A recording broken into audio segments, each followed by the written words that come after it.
Hey there, and welcome back to Eklektisch, the podcast. I'm your host, M. Today I'm going to be talking a little bit about the first feminist of the Americas. Now that's a big title. Now, this is the woman that defied all types of patriarchal nonsense, basically, and actually shaped the history of the participation of the church in Mexico. Now, I'm going to be talking about none other than Juana Ines de Asbaje, or aka Sor Juana Ines de la Cruz. She was a nun, so there's a theme here. Now, she was a nun at a very prominent church in Mexico at the time of the Spanish Golden Age. So let's get right into it. Now, her background. Sor Juana was born in the 12th of November 1648. She was a fellow Scorpio, so this will make a whole lot more sense. If she were alive today, she would actually be around 373 years old. Just to kind of give you a feel of how long time has passed. Now, Sor Juana was born in the town of San Miguel de Pantia in New Spain at the time, which would be the equivalent to modern day Mexico now. She was born to a Spanish military man. Her father was actually Miguel Cabrera, and her Mexican mother, Isabel Ramirez. Now, however, her father chose to not be in her life anymore just after she was born. Now, this left her mother and her newborn daughter pretty much alone. Thank the Lord, her mother, Isabel, actually had a bunch of family both from Spain and Mexican descent. So her parents were actually Spanish, and they actually owned quite a few businesses in Mexico, not to mention some real estate. This actually led them to being able to support and actually help their daughter and her baby out, and her later daughters as well, because in totality they were three sisters, right? Juana's grandfather actually had a private library at his home as Sor Juana grew up, which is where she actually spent most of her time during her childhood. She spent it there reading, learning, and actually applying her knowledge pretty early on in all types of ways and manners she could think of. Now, I'm just going to be naming a few things she knew by the age of 16. So she knew accounts, she knew how to be an accountant as well. She knew poetry, Greek logic, Latin, Nahuatl, which is an Aztec language, not to mention many, many more subjects. Because of this, Juana actually became quite popular in her town, which then in turn gave her the confidence to choose to study or continue her studies, which was a very powerful decision in itself, mainly because higher education at the time wasn't permitted for women. It wasn't allowed, it was only allowed for men. Because of this, she actually asked for her mother's permission to disguise as a man in order to attend university. She was completely adamant about this. However, it didn't really pan out. So instead, a year later, she was actually found and sponsored by a man and his wife. His name was Sebastián de Toledo. He was a viceroy, and his wife was Leonor Carreto. Because they, as academics, had actually heard of this adolescent's skills and ways of thinking, they actually decided to test her in a meeting with many, many other scholars, you know? Now, here she had the chance to actually show her talents and her profound knowledge amongst a different range of subjects. They called theologians, poets, and mathematicians. They were cited in order to test her.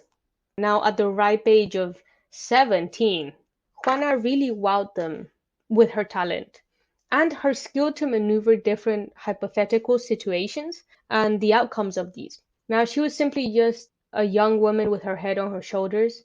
After she passed the questions and theories of these men, she actually became even more popular, not only in her town, but word had also crossed over to many people in Spain. However, they didn't really offer her anything after this whole test, and because they didn't offer her what she wanted, which was basically just a chance to educate herself further, which is what men could do at the time, she actually decided that the best option for herself and her desires to study was actually to just become a nun at her local monastery in Mexico. So we're going to be moving into her life as a nun. As soon as she entered into the convent of Santa Paula of the Hieronymite, where she changed her name from Juana Ines de Asbaje to Sor Juana Ines de la Cruz. She actually mainly joins the monastery because of the more relaxed environment Here she was actually in the position to do pretty much whatever she wanted, you know? So she did. She continued her studies in poetry, arts, music, philosophy, biology, and maths, among many more. However, because of her expansion of knowledge and the fact that she had just no type of worry whenever she published a poem of hers, especially the ones that went directly against patriarchy, which was even more prevalent at the time, it is safe to say she managed to ruffle many, many feathers, while simultaneously being able to attract many suitors, to which she declined time and time again. Now, one of my favorite poems of hers, personally, which at the time really enlightened many people to the controversial, one sided, and patriarchal damage that men subconsciously had actually perpetuated throughout society, was the one named You Foolish Men. Here, basically, she just compares, I guess you could say, the power that men had to criticize women, yet at the same time perpetuate, or I guess you could say, push women to act out in order to get those results. So, how are you going to be complaining about something you created, you pushed into a woman, only to then complain about it later? To her, it made no sense, and honestly, to me, it also doesn't, but oh well. So yeah, for now, let's move on to her controversies. Controversy and envious men, right? Now, Sor Juana had actually written many, but like many poems and plays by the time she actually started to become controversial. She mainly was targeted as controversial because she genuinely mocked and played with the patriarchal structures at the time, which were immensely unfair, not only then, but also now. So, I mean, this is nothing new. She also wrote many erotic, kind of same sex or lesbian poems. She criticized many political and religious figures of New Spain in her private poems, which she kept for herself. Because she completely went against sexist, conservative ideologies, many scholars, political, and religious men of the area were, to put it mildly, they were mad as hell. And so basically, they decided to just kind of, how can I explain this? Set her up, right? There was this one man, forgot his name, he's irrelevant, it doesn't matter. What he did was go into Sor Juana's private poems, take one, and then he published it for everyone to see in the town. And along with it, a couple of men of the area, especially religious men, they kind of writ a public letter.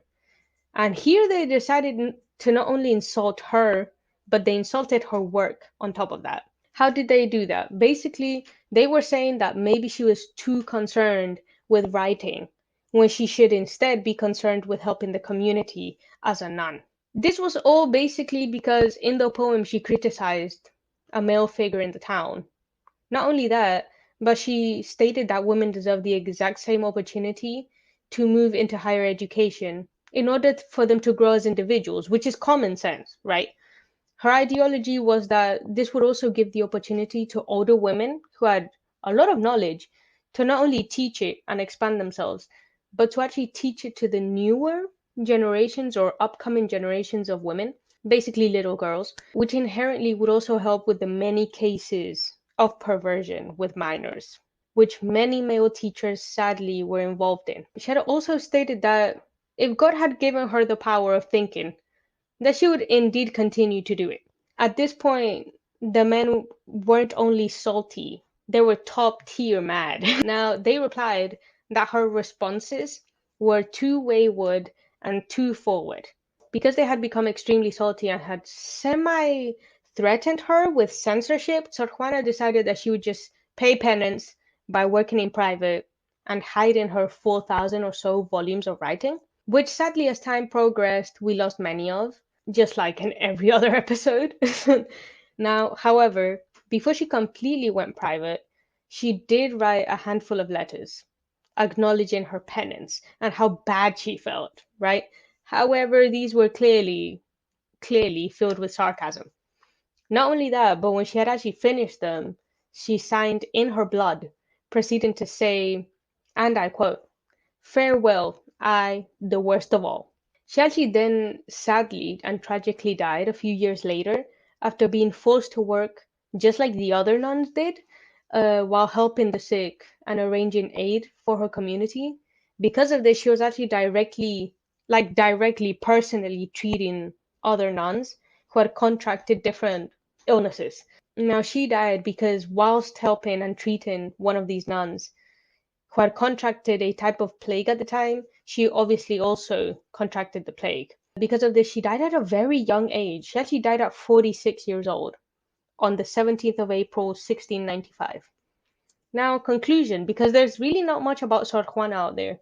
Sadly to say, Sor Juana had actually been almost completely forgotten and erased from Mexican people's heads when actually another scholar, Octavio Paz, restated the importance and the impact that Sor Juana had had on the history of Mexico.